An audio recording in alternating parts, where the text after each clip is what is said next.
માનનીય મહોદય, શ્રી ગુજરાતને ખૂની છે, ખૂની. અને આ વાતનો પુરાવો પણ છે મારી પાસે, કેમ કે એમની પત્ની પૂજા ગુજરાલે જાતે જ સ્વીકાર્યું છે. આ માણસે એક નહીં બે ખૂન કર્યા છે. હા, બે. પેલો પૂર્ણિમા ગુજરાલનું અને બીજું કુણાલનું.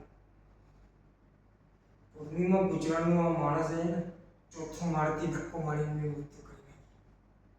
અને કુણાલનું તો ગળું ઘોટીને મારી નાખ્યું. આ રહ્યા પોસ્ટમોર્ટમ રિપોર્ટ, જે આ વસ્તુ સાબિત કરે છે કે આ માણસ આવી રીતના બે હત્યા કરી છે. માન્ય મહોદય, શાયદ જ કોઈ આમાં જેવી પત્ની હશે જે એમના પતિના ઘરે એટલું મોટું ઇલ્ઝામ લગાવે. પણ પૂજા એ તો આદર્શવાદી અને ન્યાય આપવાવાળા સ્ત્રી છે. હું કહીશ કે આ કોર્ટને તો એમનું આભાર માનવું જોઈએ, કારણ કે આમને આ કોર્ટના સામે આવા માણસને જેવું પકડી નાખ્યું છે. માન્ય મહોદય, આ માણસને સખ્ત સજા થવી જોઈએ. બસ એટલું જ કહેવા માંગુ છું.